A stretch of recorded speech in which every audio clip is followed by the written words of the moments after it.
Assalamualaikum warahmatullahi wabarakatuh. Salam sejahtera untuk kita semua. Pada kesempatan kali ini saya akan menjelaskan terkait dengan suatu model pembelajaran yang cukup kekinian. John Dewey pernah berkata, peserta didik dapat belajar dengan baik apabila yang dipelajarinya itu terdapat pada di sekitarnya ataupun nyata.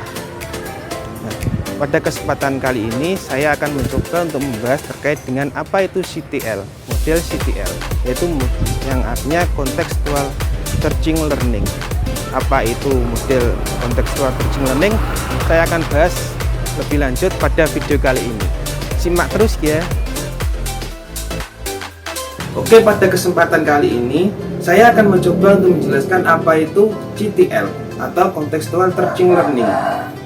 Pada dasarnya ini merupakan suatu model pembelajaran yang dimana proses peserta didik itu berlangsung secara alamiah. Alamiah di sini jadi tidak hanya sekedar untuk guru memberikan ilmu secara transfer of knowledge saja, tetapi peserta didik mendapatkan terkait dengan bekerja ataupun mengalami sesuatu hal pada pembelajaran itu. Jadi peserta didik dituntut untuk menemukan dari suatu permasalahan yang diajukan oleh guru itu tersebut. Lantas apa sih komponen-komponen yang ada pada contextual teaching learning? Mari kita bahas lebih lanjut. Yang kedua, saya akan mencoba untuk membahas bagaimana komponen-komponen dari model pembelajaran contextual teaching learning ini.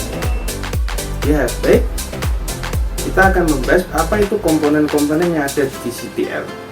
Yang pertama ada konstruktivisme. Konstruktivisme adalah sesuatu yang membangun.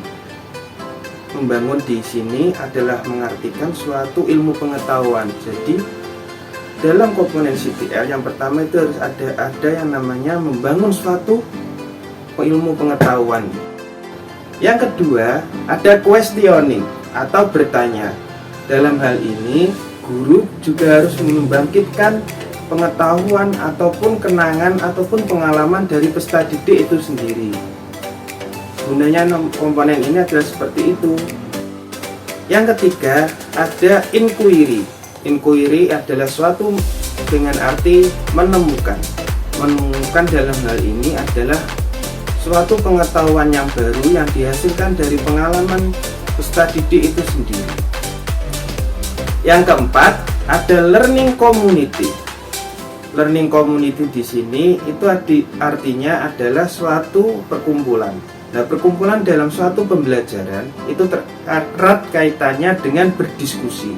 Jadi di sini ketika sesuatu itu sudah muncul ilmu pengetahuan baru, maka peserta didik itu harus didiskusikan dengan teman yang lainnya agar menemukan sesuatu yang baru kembali. Yang kelima ada modeling. Modeling ini adalah suatu untuk membuat model. Tentunya model ini harus mudah untuk ditiru ataupun dipahami oleh peserta didik, utamanya terkait dengan konteks yang ada pada pembiasaannya atau pada kesehariannya. Yang keenam ada reflection. Reflection ini adalah menilik kembali apa-apa yang sudah didiskusikan tadi, apa-apa yang sudah ditemukan. Jadi di sini ada pemahaman untuk mengumpulkan keseluruhannya menjadi satu keterpaduan yang baik. Yang ketujuh dan terakhir ada authentic assessment. Di sini penilaian itu tidak sekedar ada pada penilaian akhir, tetapi penilaian itu harus mencangkup terkait dengan awal pembelajaran sampai juga dengan proses dan juga akhir pembelajaran. Jadi keseluruhan daripada aktivitas peserta didik itu juga harus turut untuk dinilai. Inilah yang dinamakan authentic assessment. Yang ketiga, selanjutnya saya akan membahas mengenai bagaimana sih contoh penerapan daripada model pembelajaran contextual teaching learning ini.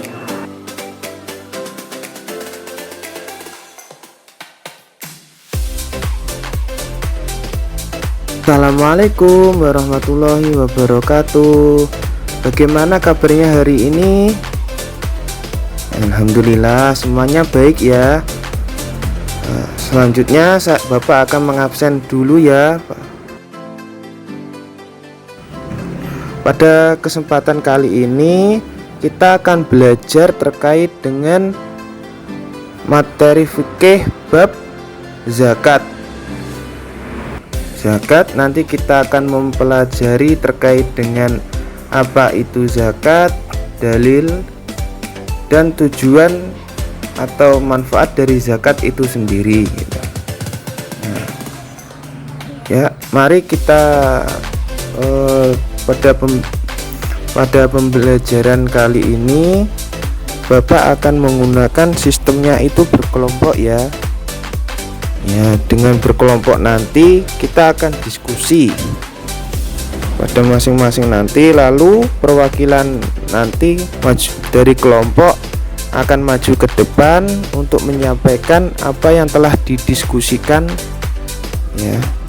Namun tenang saja, jangan khawatir, Bapak nanti akan membantu pada pembelajaran ini. Pada diskusi-diskusi kalian Bapak akan mengamati juga nanti ya. Kita coba untuk berdiskusi ya. Ya, lantas mari kita berbagi kelompok ya. Satu kelompok bisa diisi 3-4 orang ya. Mari kita isi 3-4 orang.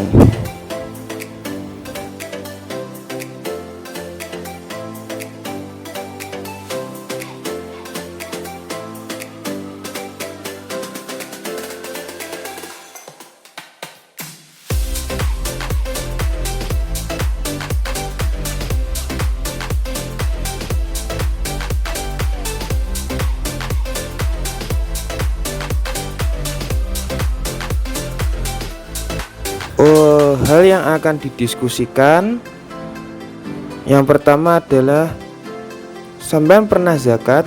Nah, tentunya pasti pernah ya. Zakat pada hari raya Idul Fitri itu loh. Setelah kita berpuasa 30 hari lalu menginjak kepada hari Idul Fitri, maka kita akan mengeluarkan zakat. Itu namanya zakat apa? Ya betul, zakat fitrah. Itu kan berupa beras atau makanan pokok. Nah itu apa sih, kenapa ya kira-kira ya, kenapa kok kita menggunakan beras sebagai makanan pokoknya? Nah itu pertanyaan pertama. Lalu adakah dalil ya? Pernahkah sih sampean bertanya kenapa ya kita wajib untuk zakat, apalagi yang sudah mencapai usia balik?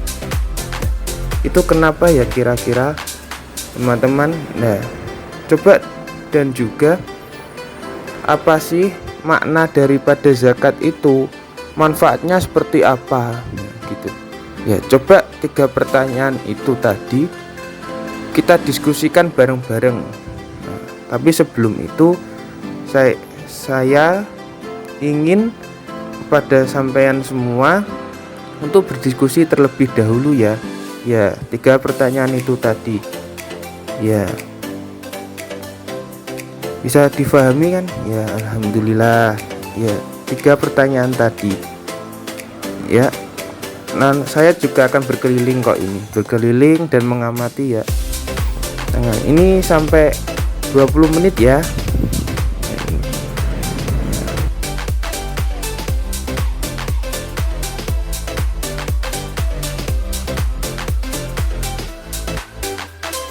A few moments later. A few moments later. Oke, karena waktu telah habis ya, sebisanya ya teman-teman ya. Boleh buka buku kok kan tadi ya, santai saja. Ya, langsung saja perwakilan salah satu dari kelompok mohon untuk maju ya. Sampean Mbak Anissa, monggo. Perwakilannya itu ya Mbak Anissa ya, monggo untuk memberikan jawaban dari ketiga soal tadi ya yang ditemukan. Assalamualaikum warahmatullahi wabarakatuh.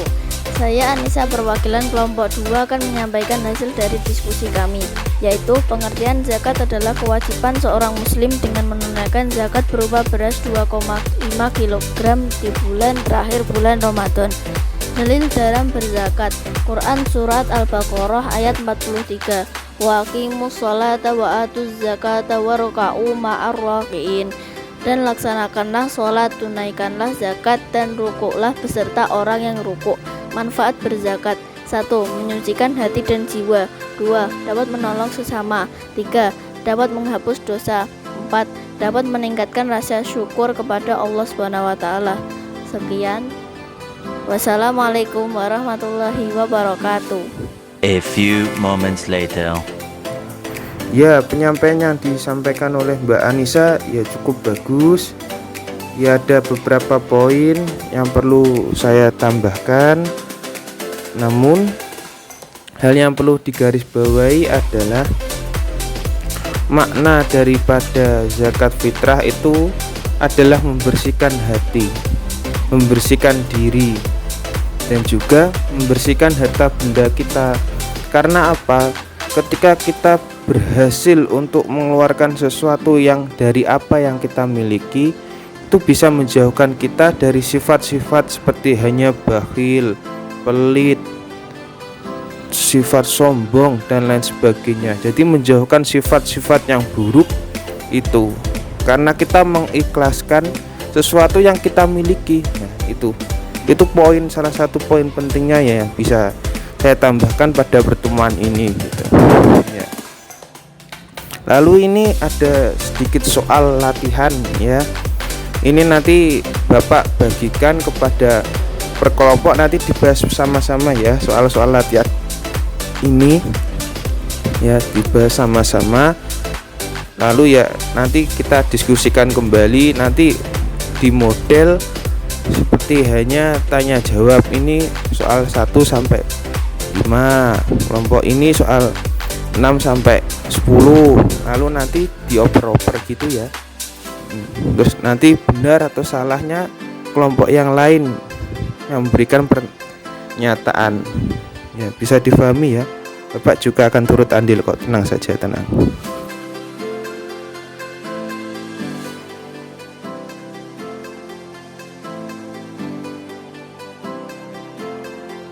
A few moments later. Ya, alhamdulillah sesi ini bisa berjalan ya. Diskusi tadi ya lumayan bagus, bisa saling interaksi antara satu dengan lainnya. Walaupun pertanyaannya ya jawabannya kadang ada yang salah, nggak apa-apa, itu sudah maklum ya. Yang penting itu semangat untuk mengerjakan itu yang Bapak nilai, tenang saja ya. Lalu bagaimana sih pendapat kalian tentang kesan atau pesan saat pembelajaran yang modelnya itu seperti ini ya? Ya mungkin saya tunjuk atau bagaimana? Oh iya, monggo Mbak, ya silakan sampaikan aspirasinya. Sampaikan pesan atau kesan, bukan aspirasi, maaf. Ya, pada pembelajaran kali ini itu seperti apa? Monggo ya. A few moments later.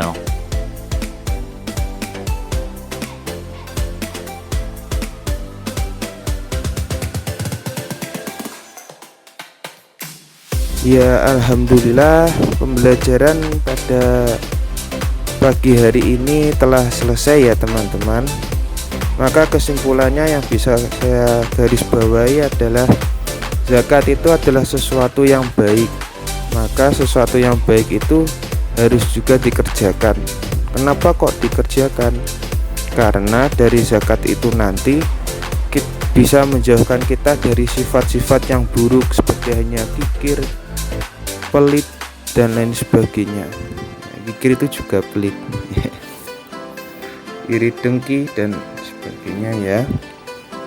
Maka jangan ragu untuk berzakat ya. Ayatnya juga sudah jelaskan.